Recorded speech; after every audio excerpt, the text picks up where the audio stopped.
Hello, everybody, and welcome to LISI's live stream, Ask Me Anything. I'm Kristyn Brophy, your host for today, and I am the Director of Client Strategy here at LISI. And today I am joined by Dan Martin. I almost called you Dan Marketing. That would make sense too. That would make a lot of sense. But today I'm joined by Dan Martin, our Director of Marketing, Technology, and Operations. How are you today, Dan Marketing? I'm doing great. I'm happy it's Friday and I'm excited to talk some analytics with you. I am too. Yeah. So today's Ask Me Anything is all about law firm marketing analytics. And we did receive a few questions ahead of time, but just to all of our viewers who are watching us, whether it be on LinkedIn live stream or what have you, feel free to drop a question in the comments and we will answer it here live on our Ask Me Anything. All righty. So one question that, Dan, I think it's a really good one for you to start with that we received ahead of time is, how do I know if my marketing efforts are successful using data? Sure, that is a great question. I think it helps kick us off really well. First of all, you need to decide what your goals are, right? For example, at LISI, one of the things we might look at is brand awareness, right? How many people are becoming aware of the LISI name when it comes to law firm digital marketing? And then when you decide what your goals are, right? So in this case, we have brand awareness. You need to look at some metrics that might correlate with that. So a few of the metrics that we might look at in this example might be the amount of new users on our website, or social mentions of the brand, or keyword visibility for some of the keywords in and around that. So for every goal you need to make sure there's metrics associated with it that will help you measure it. And by doing that, that's how you can tell if your marketing efforts are successful. Right. And that's how you can, separate your spaghetti marketing, or what we call throwing up at the wall and seeing what sticks. Yeah. And versus your actual strategies and things like that. And it also helps inform your strategies. I know that's my big thing, is forming a strategy and using that data to inform it. So Absolutely. yeah, absolutely. And then I guess going along with that, we did receive a question about, what kind of metrics you should be measuring on, different platforms and different social medias. And that goes, or different, channels. And that kind of goes along with what you just said. You need to decide what your goals are. Like, are your goals to grow your audience? Is your goal to spread awareness, brand awareness? Is your goal to have people fill out forms and get a lead capture, or, lead generation? So yeah, that's all good things. Right. What are your goals? If your goal is to get newsletter signups, right? The metric that you would measure would be, the conversion of people filling out the form for the newsletter and how many signups you get month over month. That's a simple example of kind of how to use it.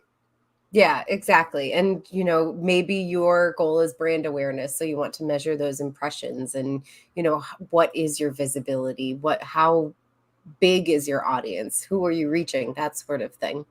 Mm-hmm. So another question that we actually did get in about, what along the lines of these metrics is, what are some key performance metrics to track on social media? There's a lot of them. There sure is. There's a lot of KPIs, or what we call key performance indicators. Which ones should you be using? And just as Dan said, it's all about your goals in order to inform your strategy going forward, see what worked, see what didn't work, and then continue forward. I think there are 4 kind of main buckets specifically for social media. And then maybe Dan, you can talk about website after this, but specifically for social media, your key metrics would be your engagement. What are people doing to interact with your content? What content is getting that most interactions? Which content is getting the most likes, the most comments?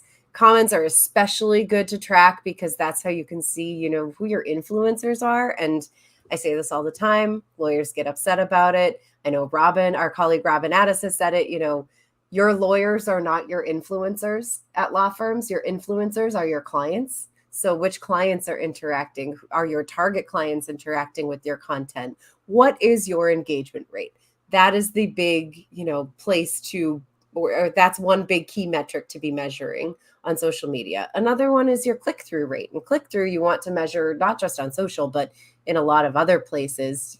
How many clicks are you getting on that tweet back to your website, or on that Facebook post back to your website? How many link in bio clicks are you getting on that maybe link tree that you have on your Instagram? How many clicks are going through that LinkedIn post?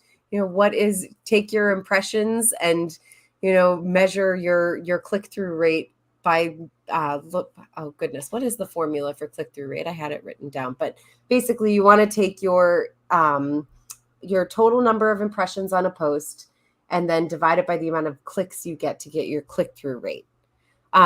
Reach or impressions, that's, the third metric that you really want to be measuring on social media. What is your reach? Who is seeing it? How many people are seeing it? Is it going beyond your network? Is it just going to your followers, which might be a much smaller audience, that sort of thing. And then also, this is a fourth one that is a little bit of a hack. What's the hashtag performance? Are other people using the same hashtags that you are? If you have a brand hashtag, say it's a specific conference, or, LISI, when we were at the LMA National Conference in March, used LISI at LMA. How many other non-LISI folks, or our influencers, our clients or potential client base, were using that hashtag on their own content and then extending our reach? So hashtag performance is a big one as well. Yeah, So, especially, and people need to keep that in mind when they're thinking about hashtags as well. You don't want to just make up a hashtag willy-nilly. There's data everywhere for, if you're posting a podcast, use the hashtag podcast because people are using that, things like that. So definitely something to keep in mind. That's a great tip there. Yeah, absolutely. So kind of following along with, I spelled out some data you should be measuring for social media. And actually, Robin Addis just commented on our LinkedIn live stream the exact formula for click-through rate, because I forgot off the top of my head. So thank you, Robin, is clicks divided by impressions, and that equals your click-through rate. So thank you so much, Robin. You're looking out for us even when you're not live streaming with us. But Dan, going along with what data should be measured on social media, what data should be used in measuring your analytics on a website? So what are those elements of web analytics and such? Yeah, I mean, we certainly don't have enough time on this live stream to go through every single metric and dimension that Google Analytics covers, or that any other web analytics software covers. So I'll kind of step this question back a little bit and bucket, we need to think about the types of web analytics there are. So I'd group them into a few categories. You have your standard web analytics, Google Analytics, things that people are familiar with. You have your user experience web analytics, such as like a Hotjar or Crazy Egg. Those are like heat mapping tools. Call analytics. So you want to measure how many people are calling when you're using Google Ads, or if you just want to measure people calling on your, firm website. So something like that might be a call rail. And then you have your content performance analytics, which some of that's built into Google Analytics, but there's also, specific tools like parts of HubSpot can help you measure that. And there's a tool called Parsley that I'm familiar with as well that can help you measure specific content performance. So we have standard web analytics, user experience, call analytics, and content performance. There's a few elements to each. Google Analytics can track a lot of things, especially Google Analytics 4. It's very customizable and you can track pretty much anything on your website. But most commonly, people might associate that with like page views, how many people are looking at your website. But it can be configured to track button clicks, user scrolling, and a lot more. Your user experience web analytics, things like heat mapping, uses click tracking to build a heat map of your website. So that will let you know what the hot sections of your website are and what the cold sections are. Typically, you'll see users aren't scrolling to the bottom of your website. Really, nobody's ever looking at your footer. But at the top, it could help you determine your website navigation structure and things like that. These tools can also help you uncover some frustrations that users have with the site. A lot of e-commerce sites will use heat mapping because they record user interaction with your website, and they can find where there's a break in your checkout process, for instance. So applying that to law firms, if if you're trying to generate leads and your button's broken, you might not know that as a website owner or somebody who developed the website, but you can see that through a user experience analytics. And then tools can help you uncover which pieces of content are being read, which led to conversions, which specific groups of content. If we have, on our site, on the LISI site, we write about SEO sometimes. We might write about podcasts. So which of those groups are performing better than the others and things like that. So those are kind of the buckets and elements of web analytics from a high level. There are so many things, so many things to play with. All the things, as we say. All the things. That's our podcast. All the things. So another question that I know I get from clients a lot is, how do I then take those analytics and decipher, how I'm doing? How do I take this data? How do I take these numbers and, make informed decisions going forward of like, what's next? What's the next step? Like, great, I have this data. I have these numbers. What do I do with it? Right.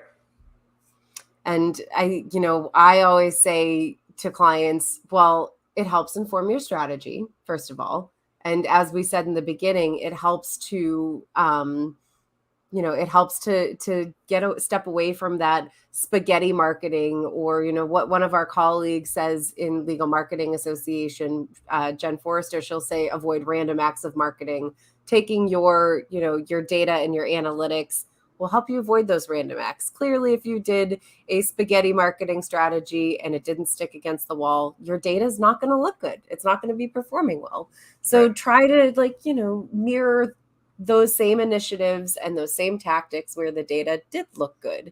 Maybe you had a different lead magnet on your website that drove leads who are visiting the website to fill out that form because it was a very enticing call to action. So, get those lead magnets working for you rather than against you. All righty. We did get another question in. And Dan, I think this is another good one for you to take. What are the disadvantages of web analytics? I think one of the biggest things that you'll find here is the privacy thing. Due to increasing privacy concerns, web analytics has become a little bit of a maze. For example, when using Google Analytics, if you're looking at Google Analytics, Kristyn, you won't be able to see that me, Dan Martin, was browsing the LISI website, right? Because personally identifiable information, things like my name, address, phone number, things like that, they're not available or even allowed in Google Analytics. And you'll find that with a lot of tools. So, GDPR, CCPA, CDPA, more and more acronyms every day. The disadvantage of analytics is really just more of an inconvenience now until, there's a wider net of, standardization for privacy, especially stateside. So you need to be prepared to respect users' privacy and kind of future-proof your analytics for that. What you should really be striving for is closed loop analytics between your CRM, web analytics, and whatever other data gathering software you have. But that's a whole nother conversation for another day. But definitely you need to make sure you're respecting your users' privacy and future-proofing your analytics for the changing privacy landscape. Right. And some of the disadvantages, like just kind of following up on what you were saying for analytics, is that privacy has gotten big, especially in email marketing. Apple's privacy update on the iOS update last year, really affects your open rate. So that's not as, good of a metric to really be reading anymore because it's not as accurate because of those privacy laws. And then similarly with Facebook, if someone shares your company Facebook post, you might not be able to see who shared it because maybe they have a private Facebook profile. You can see the numbers, like you're getting 3 shares, but you might not actually be able to see who is sharing or, where it is being posted and where it is being shared. Maybe it's being shared to someone's private newsfeed on Facebook. So a good way to, I guess, kind of get around those disadvantages of the privacy laws and such is use a UTM link in Google. So Google, one of the developer tools is to build out a UTM link. And that is a way to really track each and every social media campaign or any marketing campaign in general, specifically where you want to get those clicks and see those clicks. And that gets, help with the click-through rate. But there are also some tools in the meta business universe. I'm just going to call it the metaverse. But there are also some tools in the metaverse like Facebook tracking pixels, so that you can add a tracking pixel to your website or your posts and see those shares and such, and get a little more data, even if you're not able to see who exactly is sharing it. And then, similarly with email marketing, even if your open rate isn't wonderful, look at your other metrics, or even if the open rate isn't something you can accurately measure anymore, look at your other metrics, because they are people on your list that you're sending this email to. You should be able to see their click activity through your email marketing platform and see, how did they read it or did they skim it? How long did they spend in the email? How many times did they open it? Because that, if you're looking in that specific contact, however many times they opened it could also be, maybe they forwarded it to someone, and it could say that they have 25 opens. They could have forwarded it to a few people who are also opening it. That tracking cookie is going to stay attached to that, or that tracking tag is going to stay attached to the original recipient of your email from your email marketing. So that might be one disadvantage as well. And to your point of using UTMs, right? It's email marketing is great, but the point of sending your users an email is to get them on your website, right? So using that UTM information, you can see in your web analytics, how many people came from my email, whatever specific campaign you have to be running. So that's definitely something you want to be using for sure. So there's another question that we received that kind of goes along with this. I know you can't measure ROI in professional services marketing. So what should I be measuring? And that's a tough one to answer, because every single person's marketing or MarTech stack looks different. Every company's MarTech stack looks different. And short answer is wrong. You can measure your ROI, but you have to keep in mind that it's a long game. You can't just put up a Facebook post and accurately measure with the snap of a finger. I put up this Facebook post about my practice area for my law firm, or I put up this LinkedIn post about this practice area for my law firm, or this blog post, and I got, 3 clients from it. It's a little bit more finesse in professional services marketing than a one-to-one data relation of your return on investment. And it's a snowball strategy. You have to build over time across multiple channels, and then maybe nurture your leads, or like build that brand awareness on social media, and then get in front of that potential client with your email marketing, drive them back to the website, give them a few touch points. And then, when you put that client information in the CRM, when you finally do convert them from a lead to, a subscriber or a client, there are just so many different elements that they may have interacted, or so many different points in which they interacted with your content and with your brand and with people at your company. So many different touch points. It's so difficult to accurately measure exactly where they are, but rest assured that there is a method to the madness when it comes to marketing, and that you can accurately measure your ROI because you're doing it. I guarantee you, if you stop doing it, you're going to see less results. And then, it depends on your marketing, your MarTech stack too, what you can use to calculate your return on your investment. Do you have a CRM? Like, that's a big one, because you can put that information in your CRM, your customer relationship or client relationship manager. Do you have analytics tools to be using on your social media? Yeah. Are you able to download reports from email marketing, or are you just BCC blasting everybody who's in your Outlook contacts list? That's not going to give you any analytics or calculations for your return on investment. So, do you have any, follow up to that, Dan? I know I just kind of went off on a tangent about ROI and snowball marketing strategy. Yes, Robin, we do love a snowball. I'm a winter person. Yeah, I mean, I think at the end there, you kind of touched on what I was going to say. Everybody's marketing technology stack is different, and you just need to be aware of what you can connect. Do you have a CRM? Can you connect that to your Google Analytics somehow? So I can track when Kristyn fills out a form and then, 6 weeks later she became a client. I know it's from this form or whatever. So it's just, being mindful of what you can and can't connect, and then, keeping your data clean, going in there and getting rid of the people who don't want to see your content, making sure you're respecting your users' privacy and things like that. But I think you definitely touched on it. Yep. And keeping data clean. Wow, that's a big one. That's a whole nother AMA. Oh, I know. Seriously. Ask me anything. How do I keep my data clean? There's a lot of different ways. Yeah.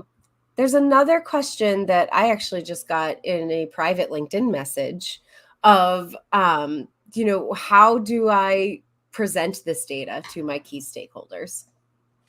And, who is it? Excel spreadsheets? Is it a Google Doc that is updated regularly? Or is it an email that I send with just information? That's a great question. Yeah. I mean, it it kind of depends. depends on what you're used to. I mean, we say it depends a lot. I like to build out dashboards in Google Data Studio, which is a free tool that anybody can use and learn. It's relatively simple. You might be familiar with like a Tableau or like a Power BI. Data Studio is kind of like the lighter version of that. But if you're comfortable, if you're a small firm and you're comfortable using Excel charts and things like that, there's really nothing wrong with that. If you're getting the data across correctly and you're making your point, and you can make some actionable recommendations based on the data, it really truly doesn't matter what platform you're using to do that. You just need to be succinct and making sure that you're it goes back to what we started off this AMA with, making sure that you're using metrics to measure your goals, right? So as long as you're displaying that information, there's no best practice or like you need to use this tool to do X, Y, and Z. Yeah, there's no right or wrong way to present that data to your key stakeholders. So, when I was in-house, I would candidly just take the down or the templates that were available to me for me to download from. I was using a social media publisher, not HubSpot. We use HubSpot here at LISI, but I was using a different social media publisher, and I would just take the, report templates that were available to me because I was a solo marketer and didn't have time to go in and like fudge around with all the different things. I was just like, give me everything and I'll just organize it in Excel after I download it. Right. Yeah. And a lot of those platforms have that. Yeah, I think another tip is, you need to keep in mind, not get into the weeds. Keep in mind who your audience is. If I'm presenting something to you, Kristyn, and we're running a Google Ads campaign, right? You might be interested in, the heat mapping for the day parting analysis, right? But if I'm presenting that to Robin or, Jason here at LISI, they might just want to know how much did we spend, how many leads did we get, and that's it, right? So just keep in mind who your audience is. If they're really more looking for the high level metrics, try not to get into the weeds with some of the things. Right. And then there are some things like how many, I know like how many views your retweet was seen or something like that. There are some things that maybe some of the attorneys aren't going to care about. Like they only want to see their specific content, and that is that. And, just if you're able to separate it out by keywords or hashtags or types of content, and so you only have to show the key stakeholder, what how their content was performing, then that works too. It's all about what your comfort level is in your key stakeholder, your audience, as you said, Dan. Mm-hmm. All righty. So please use please use the comment section to ask us some questions. We're coming up on 25 minutes of all of this information. So I'm glad we did get some really good questions in. One more question we did get ahead of time for you, Dan, is which web analytics tool is best? And this is going to be an interesting answer, I think. Interesting. Yeah. So I'm going to start off with, it depends again on your use case, right? Google Analytics, probably the most widely known. It's free. It's used by probably like 80 to 85% of the web. However, you might find that Google Analytics doesn't fit your privacy requirements, or that you want to track things that maybe Google Analytics just can't. So, there's alternatives to that, like Clicky, Aribi, Matomo Analytics. There's alternatives to everything. Deciding which tool is best for your firm really comes down to a few things, right? In my mind, cost. Is the cost for the tool reasonable or astronomical, right? You don't want to be, maybe you're a small firm and you don't want to be paying $200,000 for an web analytics tool, right? Implementation and maintenance effort, right? Is this something your firm can implement with relative ease, or do you need to do backflips and have heavy involvement with IT? That might not be palatable if you're like a 3-attorney firm or something like that. What about maintenance? Can marketing maintain it, or is it far too technical for them to do it? Because you certainly don't need your attorneys in there trying to maintain an analytics tool. And then user friendliness. Speaking of maintenance, speaking of too technical, how easy is the analytics tool to understand, right? Are there stock reports that you can build from, or do I need an analytics degree on top of my JD to understand what the numbers mean? Yeah, seriously. User friendliness, hence, you heard me say this earlier, but I was a solo marketer. I just took the templates that were available to me. I did not go building my own stuff because, I am not necessarily the data nerd that maybe you are, or our COO Robin is. I like data. I like to look at it, but sometimes numbers are scary. I'm dyslexic. Yeah, numbers get very scary sometimes. And it's tough to read. And it can be a time thing too, right? You might, the stock templates might just help you save time. Yeah, exactly. Might help you save time and, your valuable time that you could be spending doing other sorts of things like overseeing projects, or, doing your strategic planning, writing your strategy, helping write that content for the firm or the attorneys, or, your coworkers. So time better spent elsewhere if they do have those templates available to you. Yeah. All right. I just got another question in. And this is another one from LinkedIn. Is there a benefit to having all of my marketing technology talk to each other so that my data is in one place? Yes. Yes. You should absolutely strive for that. Having all of your data in one place will make things a whole lot easier when you're trying to measure things. Because speaking of time, it's very time consuming to pull data from HubSpot and Google Analytics and Hotjar, and then put them all into Excel, and then put them into Data Studio. And whereas if you have everything talking to each other and you have all the data in one place, you just need to go to that one place to pull everything down. So definitely a huge benefit to that.